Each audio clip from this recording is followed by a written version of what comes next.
This is 365 Sports, powered by Sikkim365.com. Welcome to the Triple Option. Here's your host, Paul Catalina.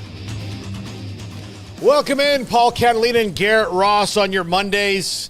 I continually make Garrett host the show with me on Mondays, in spite of the fact that he has told me repeatedly, please don't. I mean, I haven't said it like that. I'm just not the biggest talker in the world. Yeah, but see, Garrett, I feel there's something more to you. Now, would Emery Winter like to be my Monday co-host? I don't know. I'm not sure. He's not ever made that demand, and I have a feeling that once he does, it's going to get real. Oh, definitely. Yeah, I mean, we got to cut him loose, man. I already feel like he's kind of on Urban Meyer's side of this whole who's got the real triple option, thing. And he's going to be like, why don't we just call ours the Veer? That's weak, man. You can't have that, Emery. Look, here's the deal. I'm only changing the name of this podcast when I get money. And I don't want the check signed by Fox. Right. Or Mark Ingram or Rob Stone. I want it from Urban Meyer specifically. Even if they reimburse him, I don't care. I don't want to know. It's the principle. But I want it from the checking account of Urban Meyer, and I want it to say, because you beat me. In the for section, because you beat me. Okay. That's what I want. That's genuinely what I want. Now, have I made inroads in this at all? Hell no. I haven't. I haven't done that. Will I? Probably. When? Don't know. So, again, you want me to stop doing the way better triple option, the one true triple option, and change it to the Veer, the wing tee, the wishbone, the three-man weave. I don't give a shit. I don't care. But, all the stuff we vetted first before we came up with it? Yeah. Yeah. Okay. I need to see some Skrilla. I need to see that green, that paper. Stacks on stacks on stacks. All right? I'm talking hip-hop kind of dollars. That's what I'm talking about here. That LeAngelo Ball money? Yeah, I want LeAngelo Ball money. That Def Jam Records? Yeah, no, that's what I want. That's what I want. Consider me your Suge Knight. Ooh, okay. I'm not to be messed with. But I can very easily be messed with. I'm just saying, I don't want to say things I can't back up. But I'm not to be messed with, but I probably can be. You probably shouldn't, just in the fact that maybe it's a day where I shouldn't be messed with. Right. Or it's a day I could be, but don't deserve it. What about my emotions? That's what's important. I have a lot of emotions today. Ohio State and Notre Dame are in the final, and we're going to talk about Mike McCarthy. Yep. Of which I have a myriad of emotions. Myriad. That means a lot. A lot. A couple of housekeeping things first off. First of all, if you'll notice, my mouse pad is no longer Superman. Yep. It was getting beat up. It was about 5 years old. It was time for a new mouse pad. And you say, Paul, why not get another Superman mouse pad? If there's one thing we know about you, it's that you don't love parades. In fact, you hate them. If there's two things we know about you, it's that you were just now coming around on Halloween. If it's three things we know about you, it's that you're Italian. If there's four things we know about you, it's that you love Superman. So it would probably be the fourth thing. And that's probably not even the fourth thing. It's probably about the 20th thing that you would know about me. But I do. I love Superman. I can't wait for the movie to come out this summer. Looks awesome. I'll go to midnight showing. I have to. If I can somehow get to see it, I would love. If James Gunn, if you're a college football or football fan and watching this podcast in your downtime, I love you. I love everything you do. I would love to see the movie really, really early. You can contact me at Paul Catalina on wherever. Find me on what I'm on Blue Sky now, even though I haven't done anything. You can find me on Blue Sky. You can find me at Paul Catalina 56 on Instagram. Wherever you want to find me, Paul Catalina on Twitter, wherever your people need to find me, I'm here. I would love to sit and watch the movie with you and a couple other select people. Maybe you, me, the cast, Emery, because if I don't take him, he bullies me. Yeah, he does. Those, a couple of my friends, my wife won't even want to go. Like, she might want to go because Mrs. Maisel, Rachel Brosnahan, is Lois Lane. She might want to meet her. But outside of that, like, I don't see any reason why she would go, so she's not going to mess this thing up. But I bring that around to say that when she told me I said I need to get a mouse pad. She said, you're 40 bleeping 4 years old and don't get a Superman mouse pad because you're 40 bleeping 4. I'll be 45 in April. And I thought, all right. But this one has a wrist rest on it. So yeah, but is it worth it? Like, it doesn't feel as special. Like, I mean, I know it's good for carpal tunnel. But is fighting carpal tunnel worth the risk of not, fighting crime in Metropolis? I don't know. I think I'd rather have carpal tunnel. Yeah, I know. Well, it is what it is. It is what it is. Secondly, and way more important than my new mouse pad, this is the last day we're going to simulcast on 365 Sports. So I appreciate all of you on 365 Sports who have watched this the entire time that we've been on it for 16 months now. Been a minute, 17 months, almost a year and a half.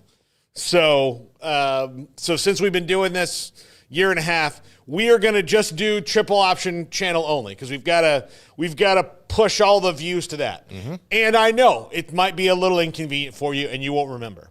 But if you tune in and you're like, oh, he's not there, just go to the triple option channel and you have to put in the triple option with Paul Catalina because if you don't, the triple option with, Coach Dick Nose and two other people will pop up. So I don't want that to happen to you. I want you to find this one. So here we are. Also, with that being said, we'll probably talk a little bit more NFL, maybe some Major League Baseball on it as well. Throw it in, man. Yeah. It is what I want it to be, and that's what we're going to do. And I want to do a whole, I would say what to expect. And I don't think we've done this, like a state of the podcast address. Yeah. So far, what I think I would expect in 2025 and beyond is a whole lot more ridiculous, stupid stuff. Should be. Let's have fun with it. That's, I think, what our mantra is. To be ridiculous and stupid while also being the opposite of that. And then, showing you the ridiculous to show you the intelligent. Flat out promoting bidets. We'll do maybe more bidet content. I don't know. It just other things that is going to be different. We're going to continue to branch out because 365 Sports is a great, fun show. We love it. But the reason I did this is just because I want to do something different. I've been doing a show like that for a very long time. Also, you will find that I will be launching a Cowboys/NFL podcast called Catalina's Cowboys Corner. We will promote that channel as well throughout. So you'll be able to find all this stuff. I'm trying to convince Smokey to do more high school football stuff and golf he would stuff. love it. He should. Yeah, I really do. He's got a channel that it really, I just need to we just need to refunnel who does what, just kind of an operational flow chart kind of a thing between us and Rogue Media, who helps us out with all this stuff. And then I'll see if I can get him to do, I would like him to do a weekly golf segment. Oh, he would just crush one weekly golf segment. I think he would love it. Absolutely. Yeah. Smokey, call a golf writer, go as long as you want. We'll put it on the show. And these are things that we can do. And part of the thing we would like to do is, I know that we're mostly a college football show, but we would like to branch out a little bit. We're about to go to the Super Bowl. Again, in the off season, we're mostly college football, then we're college basketball, then we're kind of the NFL and everything else. But the three of us all have different levels of expertise and things that we would like to be able to get into so that we're not talking about the business of college football, 300 shows a year, or however many we do. Yeah, I mean, it's fun. It's great to talk college football, but I think it's also nice to shake things up. And it's kind of gets everybody back in their wheelhouse the way we used to be able to do things and just talk about it from across the board. Y'all bring great insight when it comes to baseball, golf, etc. Yeah, I think it's time to branch out. And it's not going to change anything. I mean, the 365 Sports is what it is. It's not circling you into specifically college football, but you continue to break bring that great content. But all of the voices, everything you hear that goes on with college football, you could do that on different levels. You have so many great expertise and people that you could bring on to bring new insight to that. So I think it's going to be great. I'm looking forward to it. And I mean, we're going to crush it, man. Yeah, I know. So I think those are just things we need to shake things up. Again, we don't want to be tired. One of the things we first tried to do was put these tables out here. Now, aesthetically, it's fine. It's fine. But I understand, like, a lot of people miss the desk. I do miss the look of the desk. Well, if it was bigger, I would tell you the reason we're not on the desk anymore is that 3 people don't need to be on that desk. No, it's a 2-person desk. It's a 2-person desk. It was built to be a 2-person desk, and it's a 2-person desk. Bottom line, that's what it is. And so that's what we're going to leave it as. They'll probably see some more desk content coming here in the next year as we figure out some other aesthetic things in the studio. But we haven't taken a chance to do that yet. I know this is all boring, and I've taken 10 minutes of your time to talk about it. However, now, what we will do is we will talk about Ohio State and Notre Dame making the final. Let's talk Notre Dame at Penn State. I got to say, I mean, we talked about it a little bit. We talked about it on Friday's show. I got to say, I need to do a victory lap. I said on every show last week, Notre Dame wins on a what, Garrett? On a field goal, walk-off. At the end. Yep. And that's pretty much what happened. I think they had to kick it off, right? They had to kick it off. Yeah. And then they had time to run that, like, and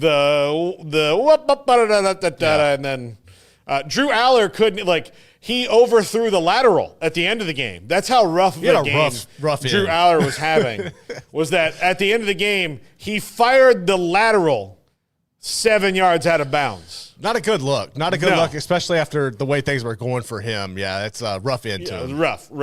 We have not talked, though, about Ohio State and Texas. So we'll talk about Ohio State and Texas. We'll talk about the matchup Ohio State and Notre Dame, and then I will spend probably an inappropriate amount of time listing the grievances I have with the Cowboys. And you'll see how I feel about the firing, or it's not really firing. I was kind of like, the parting of ways, because he was not under contract, so you can't fire him. So McCarthy is off into the coaching ether now, and maybe the Bears or Saints will hire him, which I think he might do really well with the Bears, you know, as far as like Bears standards are doing. But we'll get to that in a second. First off, Garrett, Ohio State and Texas was close. It was. The entire game.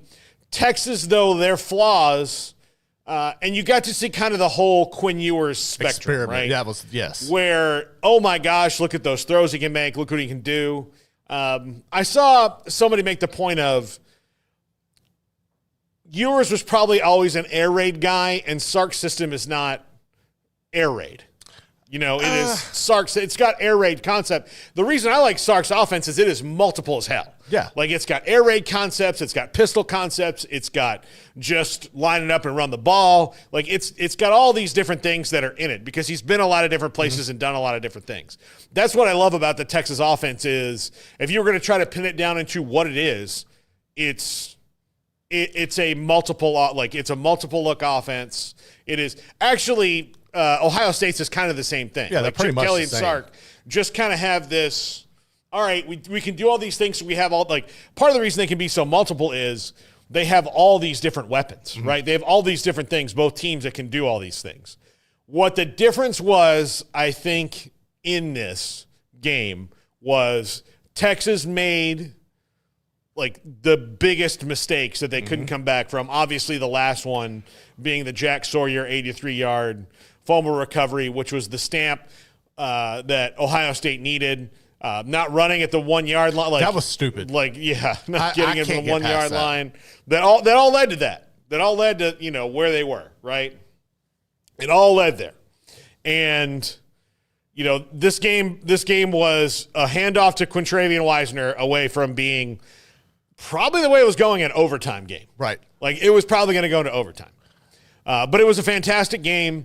I don't think Texas needs to hang their heads on this season, maybe in this particular game, but we saw the way that they just played down the stretch where, I mean, they dominated A&M defensively, and they won that game 17-7. Right.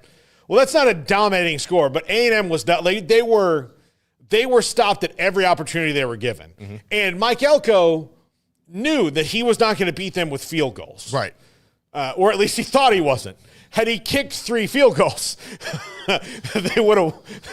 Let's see. Yeah, they would have been down a point. But like, had he kicked 3 field goals, it would have been the interesting. difference instead of going for it. But you're also not going to like go in with the game plan of I'm going to beat Texas by kicking field goals. Mm-hmm. You can't look at that, especially early on. The 2 drives that they had that ended where they could have scored and didn't because they went for it on 4th down. Then a really bad play call on 4th down towards the end of the game. Didn't score any offensive points. Like pick 6 was the only thing. But you saw Texas's offensive flaws. I don't think you really saw the other night. I still think the Texas defense is absolutely. It's in my opinion that we saw the 2 best defenses 2 of the 3 best defenses in the country the other night on display. And so you're gonna it's when it's athlete on athlete. To me, it doesn't really matter where each thing is ranked when you have that kind of. I mean, it's alpha dogs across the board. When you're talking about Caleb Downs in coverage versus the Texas wide receivers, right? That's and Denzel Burke, like all the guys that they have, Igbenson, all that. The pass rushers. Tui Olamau and Jack Sawyer, Tylik Williams, the defensive tackle, those linebackers they have, that's elite on elite, all the way across the board. Offensive line, defensive line, elite on elite, 11 versus 11, all the way across the board. Flip it, elite on elite, 11 on 11, all the way across the board. And look, Jeremiah Smith wasn't a factor in the game. Right. He wasn't a factor. The running backs, though, were. And I think Cam Scadaboo might have broke him. And Texas gets to join the long list of teams that Cam Scadaboo broke. I would say he laid the blueprint with it. Yeah. The thing with this Texas team was I feel like when they got matched athlete for athlete, and we only seen it happen a few times, Georgia was able to do it. Ohio State was able to do it. It came down to efficiency. And that was one thing where Quinn Ewers was inconsistent all years long. I've never even given thought to the notion that offense wasn't the right fit for Quinn. I don't agree with that. I think it was the right fit for him because while it's not necessarily, like you mentioned, all air raid, the concepts of it are mostly air raid, and that's what he's going to be playing in if he wants to be successful in the NFL. So it was the perfect opportunity for him. I think what you saw was a guy who was inconsistent, who throughout his entire career got matched in the moment. He made some, and it wasn't all on Quinn. That loss wasn't on him. To me, when you get in that situation, you get the ball all the way down to the 1. I don't understand where you don't just put, and I know this will be controversial or whatever, but you've already had success earlier in the game putting Arch in and letting him run. That was the perfect opportunity to do it again, or just go big and put a bunch of guys up there and run it with Quinn. I don't like the idea of trying to get cute and run a sweep because Ohio State could match you athlete for athlete, and it showed to be successful there. I think Texas is going to be fine. What I'm going to be looking forward to going forward is, I think Quinn could never match the hype that was around him, whether that's fair or unfair. Now can Arch do that? I think you're going to see this other microscope with Arch coming in a similar situation where can he match that and be able to get him over the top? I've seen stuff coming out about Sark. I think Sark's the perfect guy for the job there. He's going to be fine. Texas is going to be perfectly fine. They just got beat by a team that was on their level and could match them. I think we got the right teams in the championship game. And I think it's setting up to be a great matchup that we're going to be able to watch in Atlanta. And we had Dave Bartu on Friday, and what he said is it's going to set up for the brands. Absolutely. But it's going to reshuffle which brands are the ones that get in. So I'm going to say there's going to be 20 teams we're going to see regularly run through this, which is basketball. We see about 11 to 12 teams kind of regularly run through this. And then you get peppered in, you get a Baylor that wins, every so often, but it is between UConn and Duke and Kansas and Kentucky, right. Those things. So you'll see it, and it'll roll and roll and roll and roll. And I think the parity will expand over time as the money, because the money I think is going to flow in a lot of different directions. Right now everybody's got their chips pushed in to the middle of the table on the Big Ten and the SEC. And I think this year was the first one. We need to see more of where, you know what, the chips are going to be pushed in on the brands, which makes you like a little suspicious of the Super League and whether conferences are going to be relevant down the line. I'll worry about that when we come to it because nothing that we've ever heard really makes sense in that. But I think they got it right. There's no SEC teams in the final. And again, if you give them more opportunities to lose, this is the case for not just the SEC, but for everybody, they'll lose. Everybody will, like, given more opportunity, things will change. You throw more games in there, people will lose more. You throw games in there against better teams, people will lose more. It's not the end of the world when they do until it is the playoff.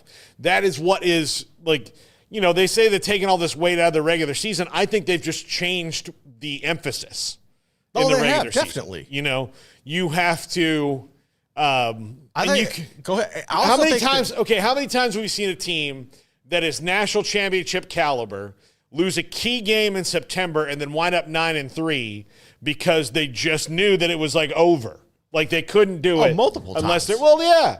So why not let that team go 10-3 in the regular, you know, with the regular season, maybe in the conference, and then make it in and see if they can actually do it. You know, the NFL, major like professional sports have this playoff thing right. You know, if a losing streak at an early part of the season meant you weren't good enough to win because of injuries or whatever, then what are we talking about? You know, also, how many Super Bowl champion teams could you take out because of a 2-game losing streak at a key point in the season?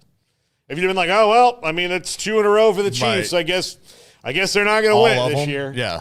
Well, no, man, like, let them play it out. Like, let's have some playoffs. Let's do this, you know. And if you don't want to have playoffs, okay, then let's just not have bowl games or anything, and we'll go to the English soccer table, which is essentially what we were before, which Americans will not like. No, they will not. Yeah. The last thing that Americans and like American football fans want to see is soccer. Okay, we didn't win our last game, but if Ohio State loses, then we win the title. No. I mean, and granted, soccer plays so many more games. Yeah. So they have a very long season. I completely understand why they do it that way. You know, and then they have international, and then they do these things. Like, I get it. But that's not how we're set up. We have playoffs for our things, and that's fine, and their thing is fine. But let's not just throw it all together. I like that it's Ohio State and Notre Dame, even though I'm not like, you know, we're not talking about Cinderella here. Right. But we're talking about a team that hasn't won since 2014, and before that hadn't won since 2002. Or no, it wasn't 2000. Yeah, it was. That was like, so they won one with Tressel. They won one with Urban Meyer. Now, Ohio State, and here's what I think a lot of people don't realize. They're the most consistent team of the last half century. Woody Hayes, like, who's ever been the coach, like, save for a cut, like, even John Cooper. I know they didn't like him because he didn't win a title, but they were always good. They just didn't beat Michigan. They didn't win the national title, right? Lloyd Carr was better. Then Jim Tressel and Urban Meyer flipped the whole Michigan thing in his ear. But, you know, save for about 7 seasons of the last 50, and it may not even be that many, Ohio State's the most consistent team. Definitely up there. I mean, them and Bama, like, yeah. It's them. Like, Alabama's had dark, long stretches. Georgia had dark, long stretches. You know, you name a blue blood, like Florida, like name any team. Ohio State gets like a year or two where it's like, meh, and then they get back to it. Because they've always been probably the best run athletic department in the country. Even including Texas, which is a very well-run athletic department. It gets feast or famine here in Texas. I think most of the time that is. And Ohio State, here's what Ohio State only has to worry about. And this is a benefit to them, their only real rival is Michigan. It's the only one they care about. Now, Penn State, Michigan State, all these teams can hate on them, but the only one that they care about winning is Michigan. So they only really have to worry about Michigan's doing. Michigan is the same way, and they still have Michigan State, who they don't like, but it's completely that. Right. Why Texas, I think, is a little bit different is that everyone in the state who's not them hates them. Yep. And they can get hyper-focused on one target for too long, and the other ones then nibble off of them. And that's not necessarily their fault. It's just like, okay, Oklahoma's the biggest one, and then, for a long time, A&M was like 1A, 1B, 1A and 1B. I don't care what you say, it's 1A and 1B. Like that's how it works. It does not work that way for A&M. A&M, it's just Texas.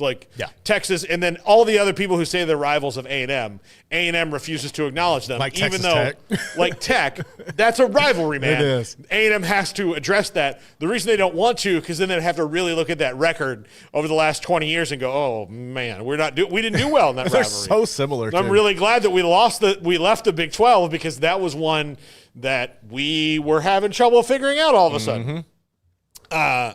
But Texas, okay, it's Oklahoma's really good, and they got hyper-focused on Oklahoma. Well, then, Baylor comes swinging out of nowhere and beats them a few years in a row, and then all their focus is Baylor. Baylor. How can we make our offense like Baylor's? How can we do this? Can we get their coach? Can we get their coach? Oh, we can't get their coach. Let's go find somebody who coached with one of his coaches in high school.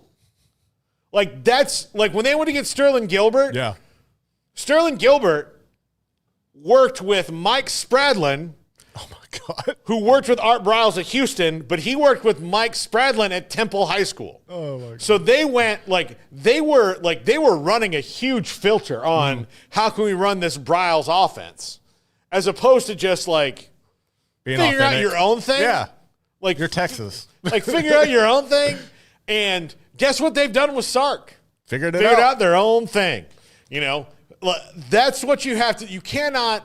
You're not going to make it to the tip top of the list copying anybody. No. You can learn from people and take little your parts own of spin it. on it, yeah. But if I'm going to say I'm the best chef, I have to have my own unique spin. Right. That doesn't mean that I do it completely differently than everybody else. Everybody makes tomato sauce basically the same way. What makes mine different that you go, ooh, this is why this is the best, spaghetti and meatballs in Little Italy. Right. That's why. And so what makes it different and how you can keep on moving the pieces around the chessboard. That's why Nick Saban was elite at it. You know what? You guys have all, everybody else in the SEC figured out how I have my the secret recipe's out. You've hired enough of my people. The secret recipe's out. Okay, well, here's what I'm going to do. We are going to add some new items to the menu. So that's what happens. And then you're like, oh, great, we can't copy it anymore. Yep. Oh, you guys, Chick-fil-A, you guys are all doing chicken sandwiches now. All right. Well, we're going to use some ingredients that you guys are too cheap to use. Pimento cheese, anybody? All right, good deal. See you later, cheapskates. All right. Yeah, put all the spicy mayonnaise you wanted at Popeyes. Right. So it's just mayonnaise, man. You didn't do anything to the chicken. It's just mayonnaise. As far as the national championship goes, do you see any, I just think Notre Dame, I don't necessarily think Notre Dame can hang with Ohio State. And I'm nervous. I know they have a really good defense. Really, really good defense. I just feel like I don't necessarily think on the outside they have the dudes that can match Ohio State's receivers. And if that rushing attack is rolling early, I think that could be a long night for the Irish. I hope not. I really like Riley Leonard in this, but I feel like the injuries for Notre Dame right now, especially along the offensive line, are finally catching up with them. I know this is as far as the spread goes, this looks like this is still going to be a close game. I believe it was a 9.5 point spread right now. What are your overall thoughts on this match? Legitimately, do you see Notre Dame being able to hang with them? Yes, I do. I hope they do. Because Notre Dame's defense is legit. No, they're awesome. Because they're so physical, right? Right. And because they are so physical, they change the complexion of games. That's the thing is you get knocked around and out. Tell me how those running backs feel when they've been hit. Mm-hmm. it just changes things. That Texas could do that too, but I do think they did wear down a little bit, and Ohio State changed things up enough from what I think people were used to seeing over this playoff run to where they've been able to get on a roll. Right. And then okay, well, let's make sure that Jeremiah Smith doesn't do anything. But see, I don't think I don't and see then they him have these not other having a weapons that good game again. I don't see Jeremiah Smith coming out and not balling out. Oh, no. I think he's going to go off. But I think Notre Dame. Look, Ohio State's big favorites in this game for a reason, and I see that. But Notre Dame also has this team of destiny vibe where they just don't let you. I mean, Penn State had about 5 or 6 opportunities to put that game in a position where Notre Dame would have been desperate. And they never did. You know why? Because Notre Dame doesn't let you, they don't let you run away. Right. So if they don't let you run away and they make the kind of plays they make on defense, that's what makes them so tough to beat, is that, you cannot go and hide against Notre Dame. Look, the only team that beat them this year beat them on a last-second miracle field goal, so they didn't go and hide either. No. Notre Dame just didn't play well on offense that day. And then the rest of the teams they've beaten this year, outside of Penn State and maybe one other, have been substantial. They beat the crap out of Georgia. Yeah. They beat Georgia down, and so that's why I think they can hang. If they can make it like the Penn State game where you don't know why your weapons aren't working or why these things aren't going, or the Georgia game, if they can play that game again, it's going to be a lot harder because of the weapons. But if they can, keep everything in their bubble, then they can make this game just like every other game they play, where it comes right down to who's going to mess up at the end and who's going to capitalize on that mistake. Right. If you go back to the very beginning of the year, if you remember that A&M game, that game was so tense until Notre Dame's experience got over on A&M and their physicality got over on A&M, and it was just too much in the end. Right. Wasn't a blowout, but at the end of the game, Notre Dame asserted their dominance. They were in control. The other thing is, I'm going to put Riley Leonard in the Josh Heupel category of quarterbacks. When Oklahoma won the national title under Bob Stoops, if you go back and watch Josh Heupel, there was never a point during that season at all where you would have looked at Josh Heupel and go, man, this guy's doing some unbelievable stuff. I don't know how well you remember that season, Garrett. I remember it. I remember it effing vividly. I bet you do. Because of how it ended. I remember that Oklahoma that year was the team of destiny. And I can tell you, I'm sure there's some Oklahoma fans or Oklahoma State fans or Texas fans that remember 2000 and can give me other examples. But I will tell you from a person who, and again, that was, I didn't get to see them play like now. I'd get to see them play every game. Yeah.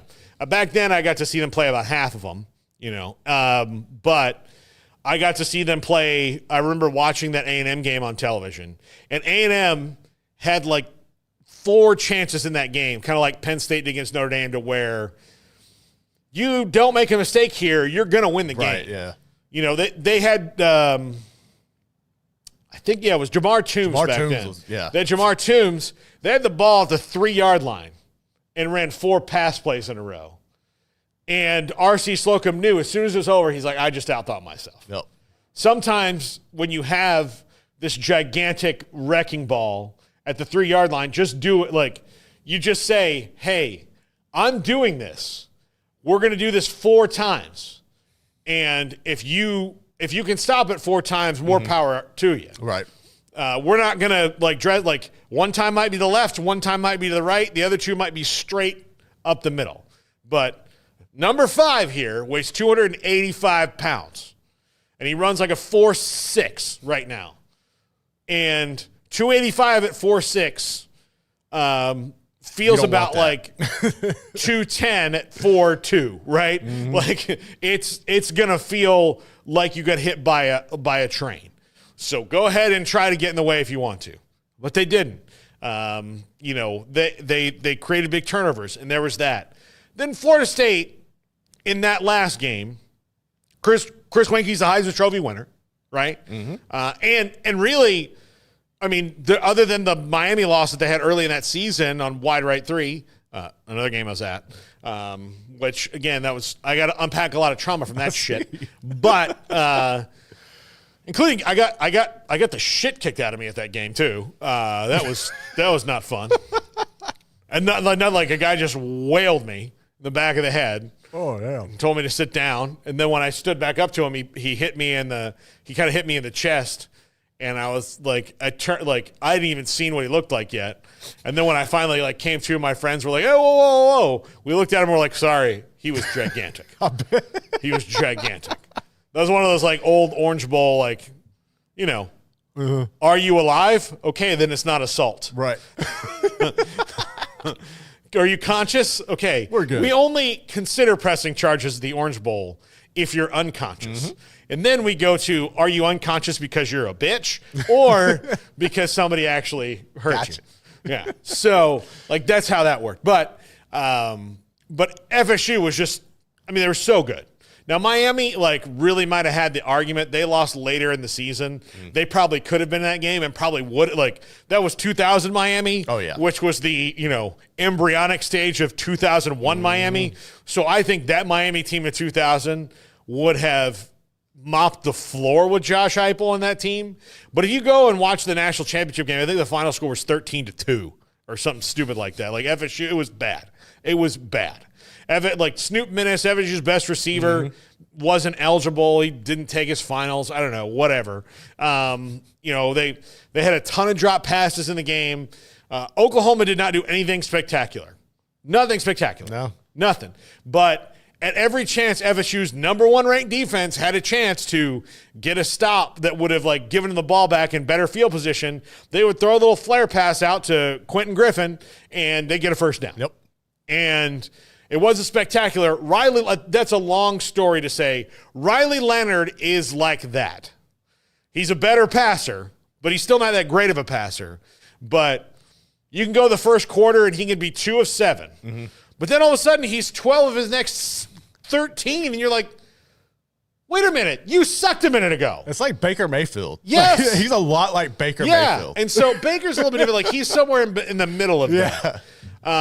He's somewhere in the middle, and because when you have a guy like that no matter what you do, and that's, I think, the difference between Riley Leonard and Drew Aller right now, is that Riley Leonard figured out at no point during this game, no matter what's going on, am I going to get rattled. Mm-hmm. Drew Aller got rattled early in that game, and he couldn't shake it. You could see it in his face.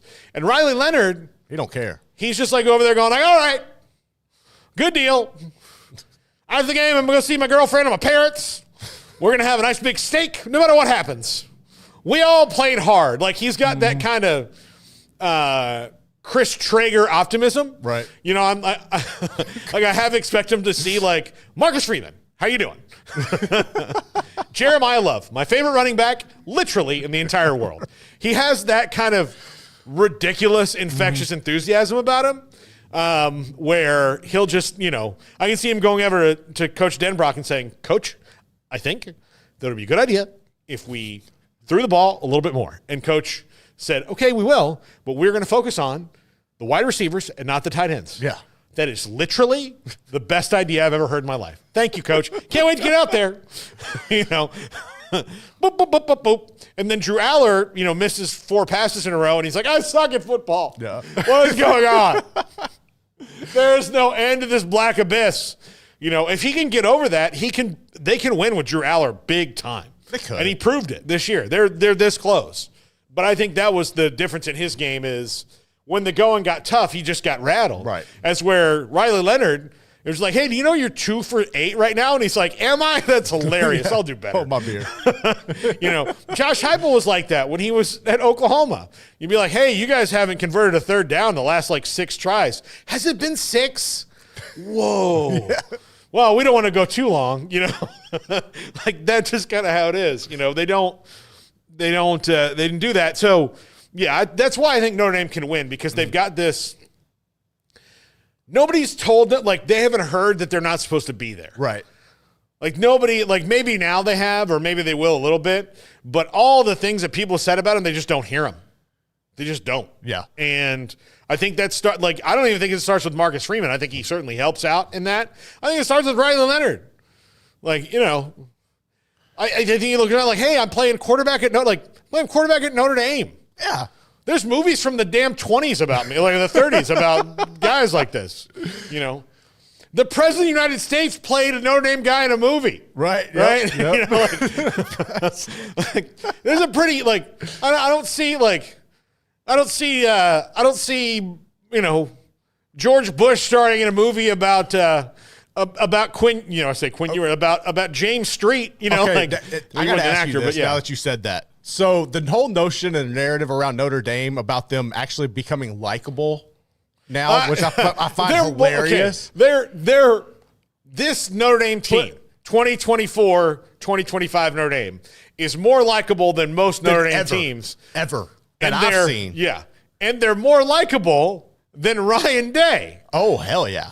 I don't dislike the play. Oh, Will Howard, none of the players. I don't dislike the players at Ohio State, but Ryan Day is infinitely and you saw that in the press conference with Sark. Mm-hmm. One of those guys is really likable, and one of them is not. Correct. Marcus Freeman and James Franklin, same thing. One of them is likable, one of them is not. Marcus Freeman is really likable. Ryan Day is not.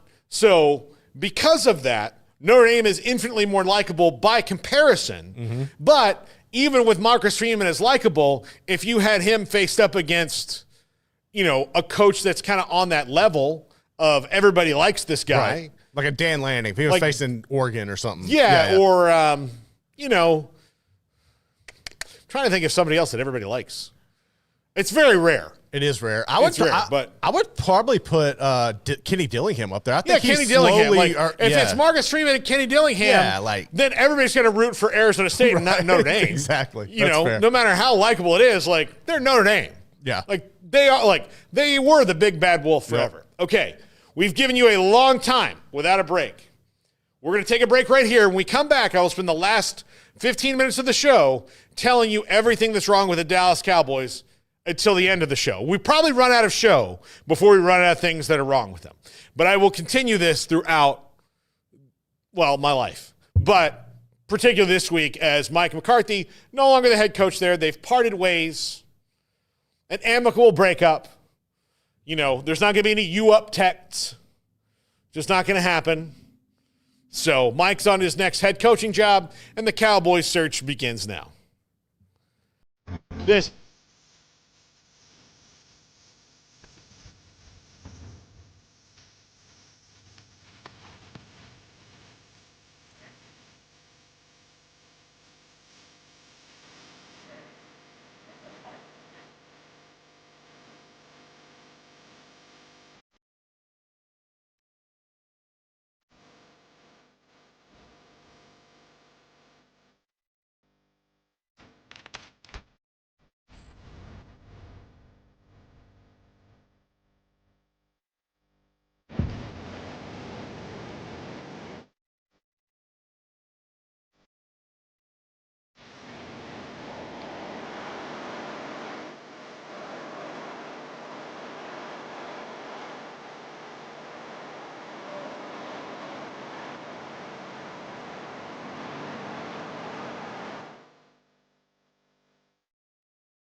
You might ask yourself what functional mushrooms are good for. Whether it's lion's mane, cordyceps, turkey tail, shiitake, reishi, they all serve a purpose. You have ones for neurological health, ones for sleeping and gut health, and all these different areas. They pack a powerful punch. Functional mushrooms are, of the millions of mushrooms and fungi out there, the ones that we can actually ingest and benefit from as humans. Like all adaptogens, they kind of adapt to what you need at the time that you need them. We don't even really know that we're suffering. We just don't quite feel right. That's where these adaptogens come in and really start to close the gap and really start getting us closer to how we want to feel. Functional mushrooms have definitely re-energized me and helped me face each day with a new vigor for life. Learn ways that functional mushrooms can help you. Go to getumble.com.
365 Sports, powered by Sikkim365.com.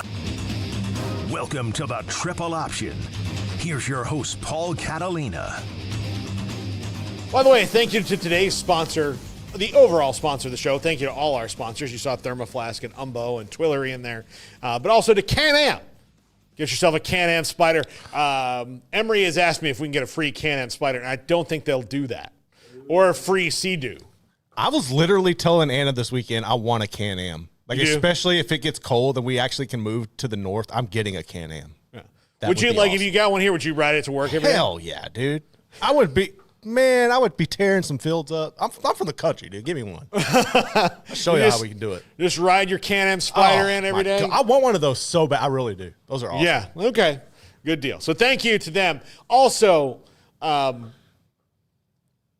do you think I could pull off the kind of thing that Twillery model does?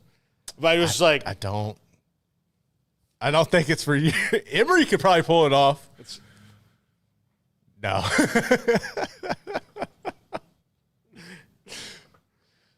Yeah. No, I don't think so. I think that felt very forced. It wasn't natural. All right.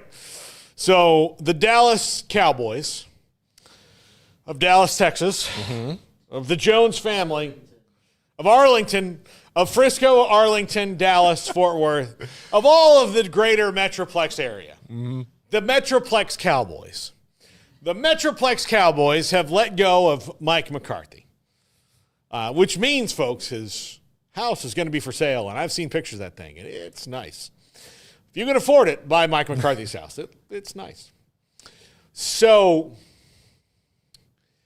they have decided to part ways. I honestly don't know how I feel about it because of this. Is any coach and I used to have the theory that any coach, that there was going to be a coach who could be like Jimmy. And I mean, Barry Switzer had the roster built for him. I think he doesn't get enough credit for dealing with that and getting them to NFC Championship, Super Bowl back-to-back before it just eventually. I mean, he managed it. But can do like Jimmy did and tune Jerry out just enough to get everything done. I don't know if that at this point in Jerry's life, if that is something that's going to happen. I don't think it is. And so I don't know if the coach, Kyle Visser, are you going to address Jerry's Oscar? It would be Emmy or Golden Globe nomination for Landman. Yeah, I just actually caught up and watched it yesterday. Holy crap, man. What is Landman? Landman is a show with Billy Bob Thornton, and it is the balls. Okay. It is awesome. It's by Taylor Sheridan, who did Yellowstone. Okay. And Billy Bob Thornton is amazing in this show. He plays Billy Bob Thornton. Okay. But he's just amazing in it. But the best part of the show has been a scene with John Hamm, award-winning actor. Billy Bob Thornton, award-winning actor. Jerry Jones, not an award-winning actor, acting circles around everybody. Because he's being natural, I'm sure. Because he was being very genuine. Yeah. He was telling a very genuine story about how he wanted to work with his family. And I think it's also kind of humanized Jerry a little bit. But I will tell you this. Landman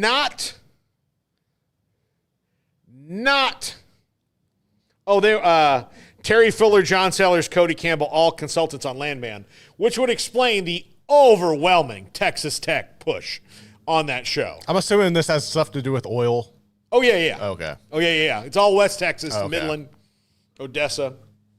Occasionally they go to Fort Worth to see John Hamm. Okay. Because he's the billionaire owner of the company. But, it's Midland, Odessa. Yeah, no, and that, his son went to Tech. His daughter's going to go to Tech. Okay. Not that you wouldn't when you're talking about a show in West Texas. And they, John Hamm's daughter on the show goes to TCU because he's in Fort Worth. I'm just surprised that like none of the other like schools that have big oil and gas presences like UT or A&M have been mentioned at all. I like how they cut it out. I respect that so much, honestly. I'm not saying like look, I respect a lot of that. Tech is full of like oil, like that's one of their big things. But it also is at those other two schools.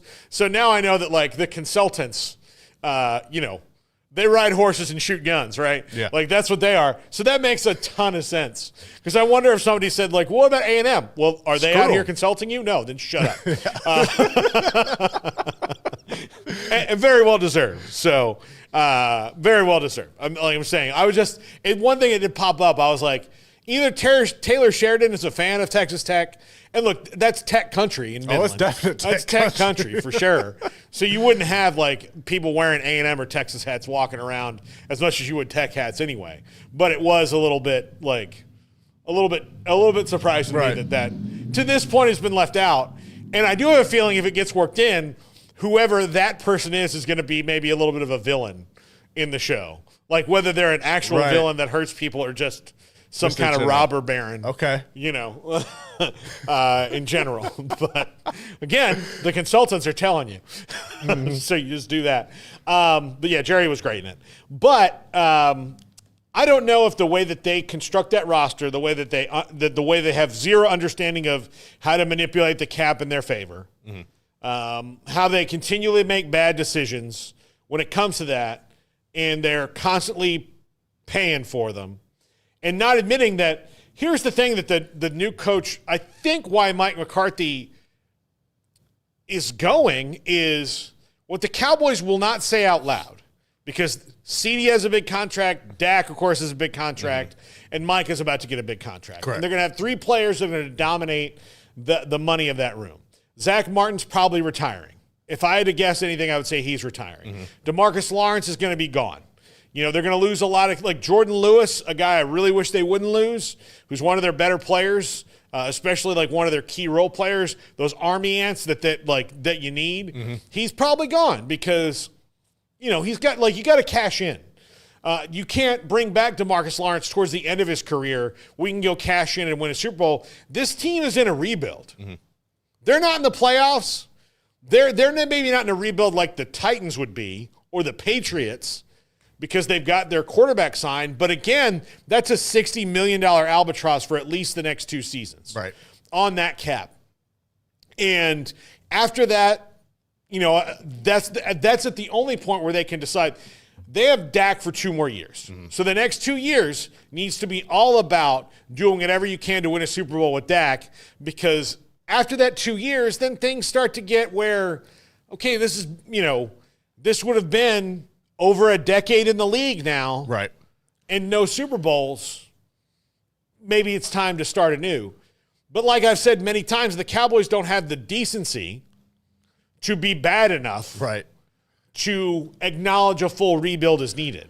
As a matter of fact, this team is in a perpetually soft rebuild ever since Tony Romo retired, right? And they were in a soft rebuild, they've been in a soft rebuild since the triplets were gone. Yeah. They've never had a full, for like most of my life. Yeah. I say that. No. The only time they've decided to fully rebuild was Parcells. Since Bill Parcells came there in 2000, or whenever he was there, like 2000, 2001. Yeah. In 20 years, they have never been bad enough for long enough to really look at themselves and go, what do we need to change? Top down.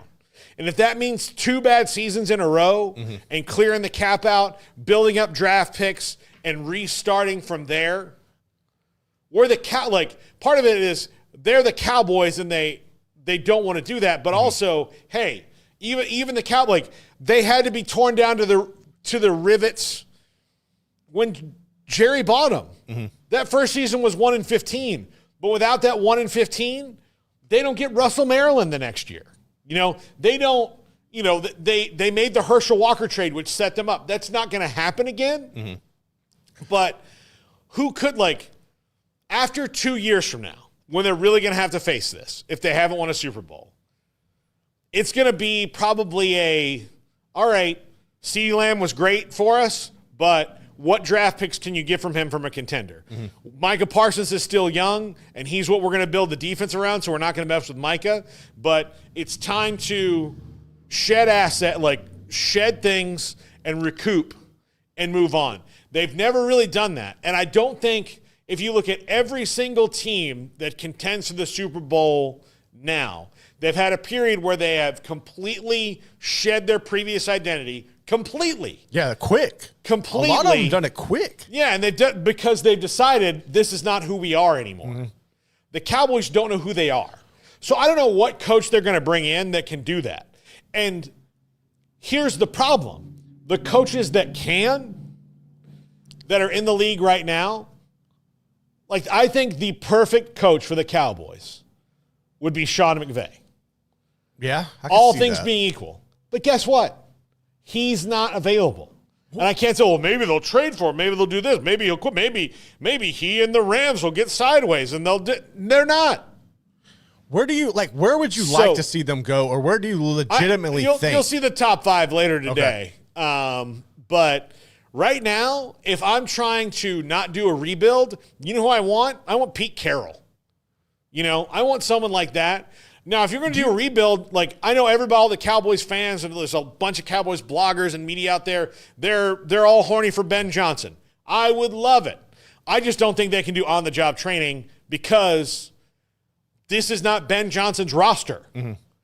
It is a combination of Jason Garrett and Mike McCarthy's roster.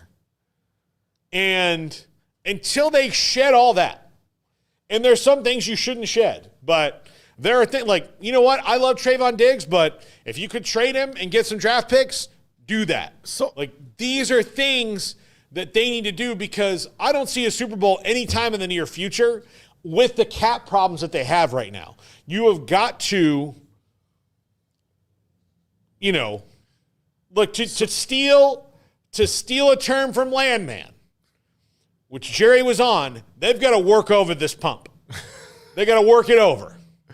It's expensive, it's risky, but if you ever want to hit the honey hole again, you have to work over the pump. I know about oil now, baby.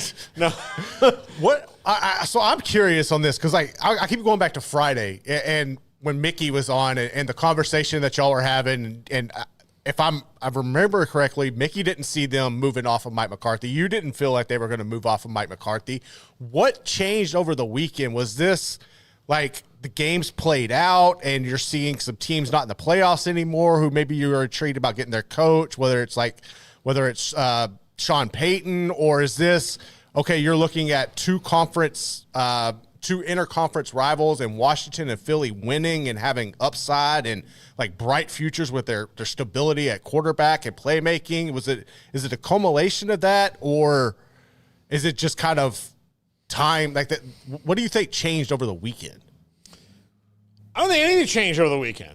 I think Jerry wanted to do the negotiating window. So it's just like the I think drama stuff. I think they talked a little bit, but I think that Mike McCarthy is not an idiot. Right. He's been through this before. And the problems, I really don't think the problems that the Cowboys have are Mike McCarthy's fault. I don't either. I do not. Did he walk into the draft room and say, we're not drafting a running back? No, and he didn't riddle the team with injuries either. Yeah, he didn't riddle the team with injuries. He didn't hurt Dak. The 2 bad years he had, Dak was hurt. They were 12-5 the other times. Well, was it his fault those 3 times they've lost in the playoffs? Not completely. Look, Dak's got to go out there and play better and not make mistakes. Was it all Dak's fault? No. Give us some damn weapons. Did the Cowboys build the offense around any more than Dak and CeeDee Lamb and Tony Pollard, and then when one of them's out, Dak is screwed. Yep. Right? And then Tony Pollard's gone, and they're like, okay, you know what we're going to do to replace that? The guy that we cut to keep Tony Pollard. Get him back. That we cut him for a reason. And it's all of that. None of this stuff makes sense. And again, they've never worked over the pump. They've never. I'm gonna Catalina's Cowboys Corner. I'm gonna wear out this metaphor when we launch it this week. They've got to work over the pump. Bottom line, they got to work over the pump, and They've never done it.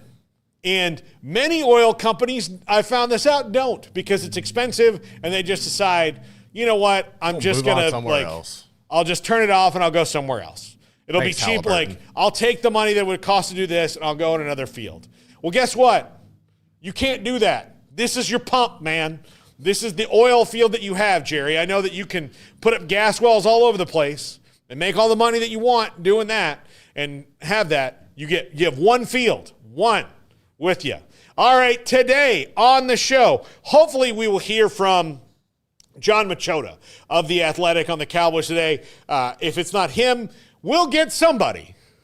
We will get somebody. But when the Cowboys make big moves like this, it's hard. So we'll have Matt Russell, former Colorado linebacker who played for Bill McCarthy, the last coach to win a national championship at Colorado. Dan Hope for 11warriors.com. Jamie Umiyama from Irish Sports Daily. And we'll talk tons. We got tons of news to get to. That's all coming up in an hour. We'll see you then. This is the Triple Option. Remember, tomorrow, only on the Triple Option channel. Only on the Triple Option channel. I'm looking at you, people. Only on the Triple Option channel. Thanks to Can-Am for the sponsorship today. Adios! Get ready for epic savings at Best Buy. Right now, you can save up to $700 on select Alienware and Dell gaming products. Perfect for leveling up your gaming experience. Plus, grab the